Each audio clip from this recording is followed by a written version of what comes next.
Hola, soy Lucy. Vamos a continuar con la lectura del capítulo 10 de Orgullo y Prejuicio de Jane Austen. Vamos, capítulo 10. El día pasó lo mismo que el anterior. La señora Hurst y la señorita Bingley habían estado por la mañana unas horas al lado de la enferma, que continuaba reponiéndose aunque lentamente. Por la tarde, Elizabeth se reunió con ellas en el salón, pero no se dispuso la mesa de juego de siempre. Darcy escribía y la señorita Bingley, sentada a su lado, seguía el desarrollo de la carta, interrumpiéndole repetidas veces con mensajes para su hermana. El señor Hurst y Bingley jugaban al piquet y la señora Hurst era una espectadora de la partida. Elizabeth se dedicó a una labor de aguja y tenía suficiente distracción con atender a lo que pasaba entre Darcy y su compañía.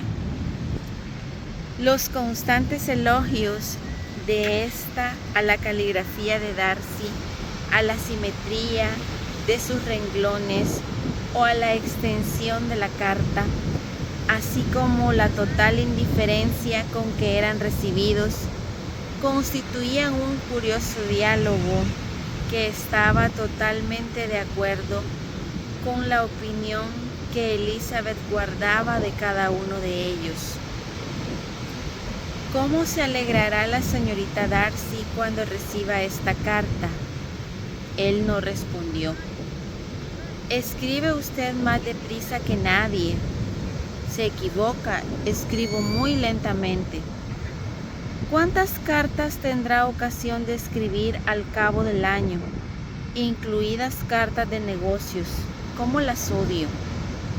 Tiene suerte, pues, que sea yo y no usted el que tenga que escribirlas.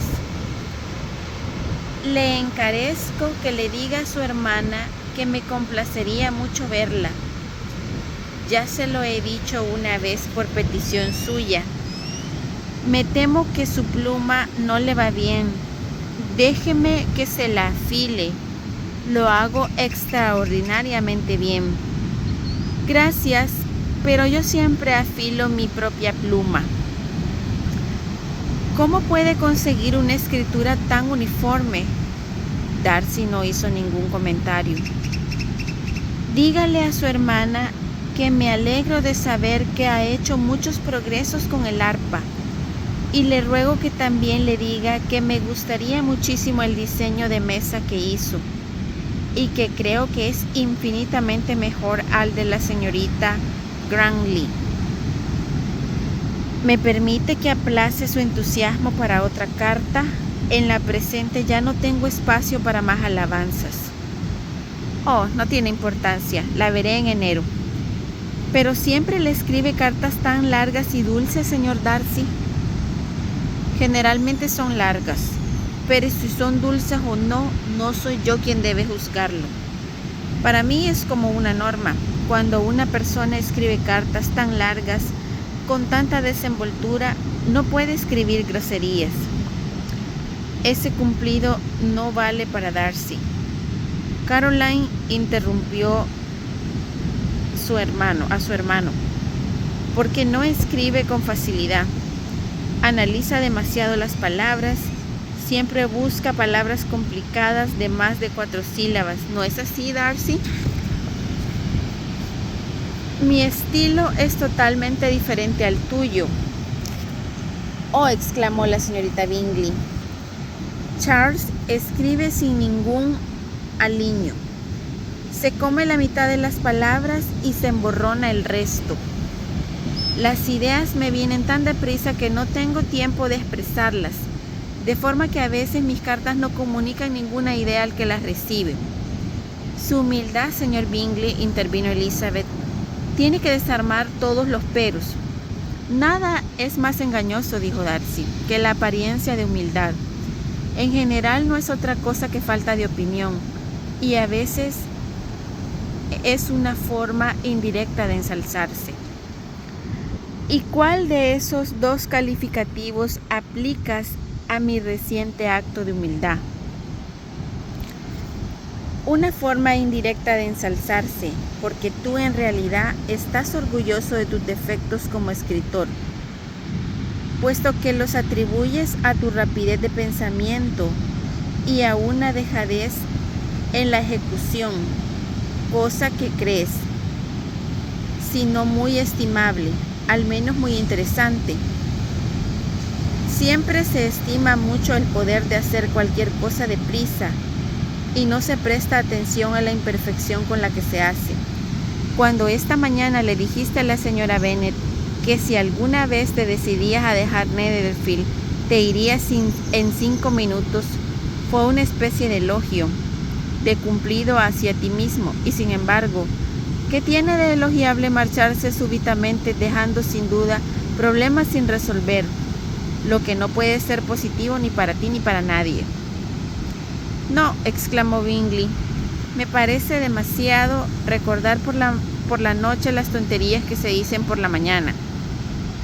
Y te doy mi palabra, estaba convencido de que lo que decía de mí mismo era cierto, y lo sigo estando ahora.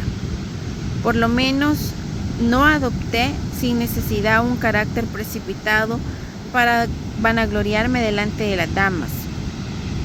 Sí creo que estabas convencido, pero soy yo el que no lo está, de que te fueses tan rápidamente. Tu forma de actuar dependería de las circunstancias, como la de cualquier persona. Y si montado ya en el caballo un amigo te dijese, Bingley, quédate hasta la próxima semana, probablemente lo harías, probablemente no te marcharías, y sería suficiente una palabra más para que te quedaras un mes más. Con esto solo ha probado, dijo Elizabeth, que Bingley no hizo justicia a su carácter. Lo ha favorecido usted más ahora de lo que él lo había hecho. Estoy extraordinariamente agradecido, dijo Bingley, por convertir lo que manifiesta mi amigo en un cumplido, pero me temo que usted no lo interpreta de la forma que mi amigo desea, porque él tendría mejor opinión de mí mismo en esa circunstancia si yo me negase en redondo y partiese tan rápido como pudiera. ¿Consideraría entonces el señor Darcy justificada la imprudencia de su primera intención con el empecinamiento de mantenerla? No soy yo, sino Darcy el que debe dar explicaciones.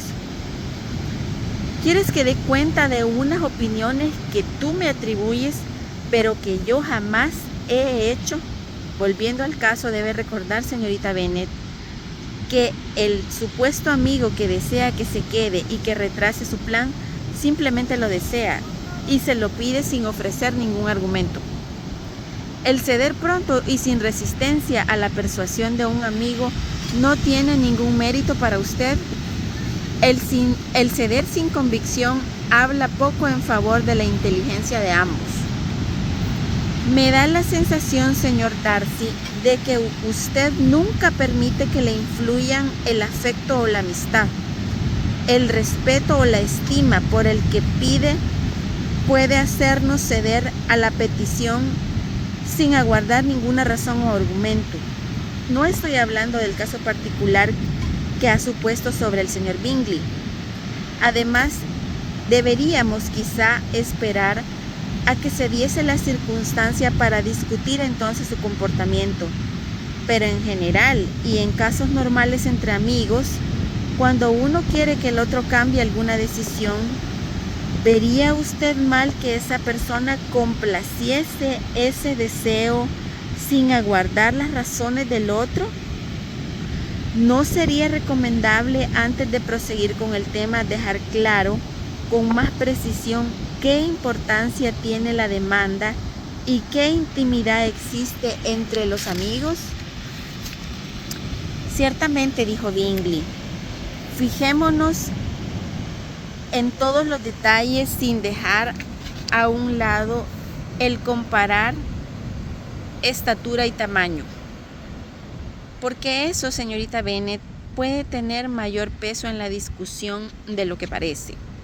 Le aseguro que si Darcy no fuera tan alto comparado conmigo, no le tendría ni la mitad de consideración que le tengo. Confieso que no conozco nada más apabullante que Darcy en determinadas ocasiones y en determinados lugares, sobre todo en su casa y en las tardes de domingo cuando está ocioso. El señor Darcy sonrió, pero Elizabeth se dio cuenta de que se había ofendido mucho y contuvo la risa. La señorita Bingley se molestó un tanto por la ofensa que le había hecho a Darcy y censuró a su hermano por decir tales sandeces. «Conozco tu sistema, Bingley», dijo su amigo. «No te agradan las discusiones y quieres poner punto final a esta». Probablemente las discusiones se parecen demasiado a las peleas. Si tú y la señorita Bennet posponéis la vuestra para cuando yo no esté en la habitación, estaré muy agradecido. Además, así podréis decir todo lo que os venga en gana de mí. Por mi parte, dijo Elizabeth, no hay objeción en hacer lo que desea, y es mejor que el señor Darcy finalice la carta. Darcy siguió su consejo y terminó la carta. Concluida la tarea, se dirigió a la señorita Bingley y a Elizabeth para que les deleitasen con algo de música. La señorita Bingley se apresuró al piano, pero antes de sentarse invitó cortésmente a Elizabeth a tocar en primer lugar. Esta, con igualdad de amabilidad y con toda sinceridad, rechazó la invitación. Entonces la señorita Bingley inició el concierto. La señora Horse cantó con su hermana, y mientras se empleaban en este cometido, Elizabeth no podía evitar percibir que cada vez que volvía las páginas de unos libros de música que había sobre el piano, de la frecuencia con la que los ojos de Darcy se fijaban en ella, le era difícil pensar que fuese objeto de admiración ante un hombre de tal rango, e incluso sería más extraño que la mirase porque ella le desagradara. Por fin, solo pudo pensar que le llamaba su atención porque había algo en ella peor y más censurable, según su concepto de la virtud, que en el resto de los asistentes. Esta suposición no la disgustaba, le agradaba tan poco que la opinión que tuviese sobre ella la tenía sin cuidado. Después de tocar algunas canciones italianas, la señorita Bingley varió el repertorio con un aire escocés más alegre, y al momento el señor Darcy se acercó a Elizabeth y le dijo: ¿Le apetecería, señorita Bennet, aprovechar esta ocasión para bailar un reel?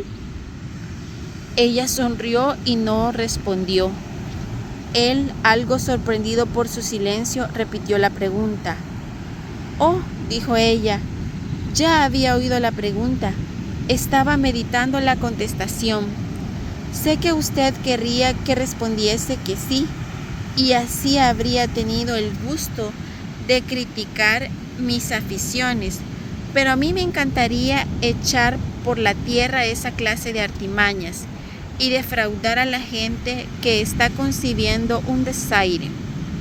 Por lo tanto, he decidido decirle que no deseo bailar en absoluto, y ahora desairarme si osa hacerlo. No me atrevo con sinceridad». Ella, que creyó haberle ofendido, se quedó sorprendida de su galantería, pero había tal mezcla de dulzura y malicia en los modales de Elizabeth que era difícil que pudiese ofender a nadie. y Darcy nunca había estado tan enfrascado con una mujer como lo estaba con ella. Creía realmente que si no fuera por la inferioridad de su familia, se vería en apuros. La señorita Bingley vio o sospechó lo suficiente para ponerse celosa, y su ansiedad por que se restableciese su querida amiga Jane aumentó con el deseo de librarse de Elizabeth. Intentaba provocar a Darcy para que se desencantase de la joven, hablándole de su supuesto matrimonio con ella y de la felicidad que ese enlace traería. Aguardo, le dijo al día siguiente mientras paseaban por el jardín, que cuando ese deseado evento tenga lugar, hará usted a su suegra unas cuantas advertencias para que modere su lengua, y si puede lograrlo, evite que las hijas menores corran detrás de los oficiales. Y si me permite hablar de un tema tan delicado, procure refrenar ese algo, rayando en el orgullo y en la impertinencia que su dama ostenta. ¿Tiene algo más que proponerme para mi felicidad doméstica? Oh, sí, deje que los retratos de sus tíos, los Phillips, sean colgados en la galería de Pemberley. Póngalos al lado del tío abuelo suyo, el juez. Son de la misma profesión, aunque de distinta clase social. En cuanto al retrato de Elizabeth, no debe permitir que se lo hagan, porque ¿qué pintor podría hacer justicia a sus hermosos ojos? Ciertamente no sería fácil conseguir su expresión, pero el color, la forma y sus bonitas pestañas podrían ser logrados. En ese instante, por otro sendero del jardín, salieron a su encuentro la señora Hurst y Elizabeth. «No sabía que estabais paseando», dijo la señorita Bingley, un poco azorada al pensar que pudiesen haberles oído. «Os habéis portado muy mal con nosotras», contestó la señora Hurst, «al no comunicarnos que ibas a salir».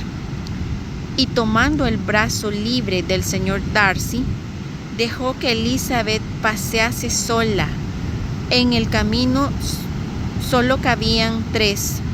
El señor Darcy se dio cuenta de tal descortesía y dijo en el acto: «Este paseo no es lo bastante ancho para los cuatro. Salgamos a la avenida». Pero Elizabeth, que no tenía la menor intención de seguir con ellos, respondió muy sonriente: No, quédense donde están. Forman un grupo encantador. Está mucho mejor así. Una cuarta persona lo echaría a rodar. Adiós». Se fue alegremente, contenta al pensar mientras caminaba que dentro de 1 o 2 días más estaría en su casa. Jane, que se encontraba ya tan repuesta que aquella misma tarde tenía la intención de salir un par de horas de su cuarto. Fin del capítulo 10. Nos vemos hasta entonces.